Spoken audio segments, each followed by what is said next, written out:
In Only Murders in the Building Season 4, the mystery-loving trio, Oliver, Charles, and Mabel, find themselves embroiled in a suspenseful search for the person responsible for their friend Saz Pataki's untimely death. The season follows their dual challenge of solving Saz's murder while producing a film adaptation of their podcast. With hints dropped throughout the season, the murderer's true identity is finally unveiled. Marshall Pope, the screenwriter for Only Murders in the Building, who once went by the name Rex Bailey as a stuntman. Here's how the clues subtly pointed to Marshall all along. 7. Marshall's script was strangely detailed. As the screenwriter for the Only Murders in the Building movie, Marshall is praised for capturing the trio's personalities. However, he knows personal details that go beyond the podcast, giving him a disturbingly accurate understanding of Charles, Oliver, and Mabel. This close familiarity with their quirks and histories could have raised suspicions, hinting that Marshall was more involved in their lives than an outsider might be. 6. His exceptional vision. Saz's death involved a skillful sniper shot from across the Arconia building.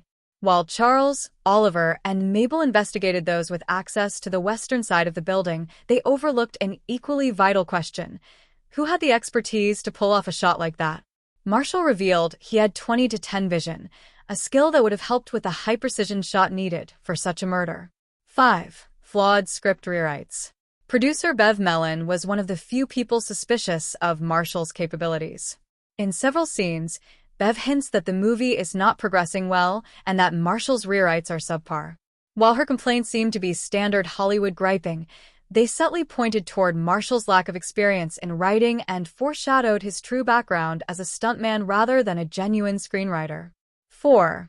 Marshall's lying persona. Marshall's writer look wasn't all it seemed.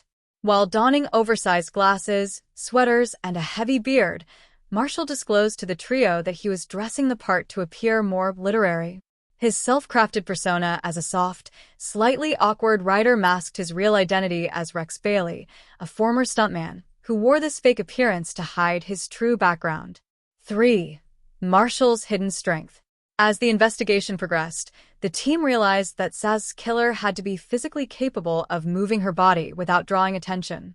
Despite his harmless appearance, Marshall was later shown to possess the strength necessary to complete this task, proving he was hiding a physical fitness level more typical of a stuntman than a writer. 2. Recognized by Glenn Stubbins. Paul Rudd's Glenn Stubbins, a stuntman who knew Saz, made a crucial connection when he saw Marshall. Though Glenn's memory was foggy, he recalled meeting Marshall, who he remembered from his pre-beard days. The hint that he'd grown a beard since they last met not only solidified Marshall's hidden stuntman identity, but hinted that he had been carefully crafting his new appearance to throw off suspicion. 1. Attempting to direct the investigation. Marshall's fascination with Saz's murder investigation was his biggest red flag. Although he brushed it off as research for his screenplay rewrites, he also tried to sway the trio's suspicions. He even hinted that the killer would likely be an athletic individual, steering Charles, Oliver, and Mabel's suspicions away from his seemingly unassuming writer persona and hiding his true stuntman capabilities.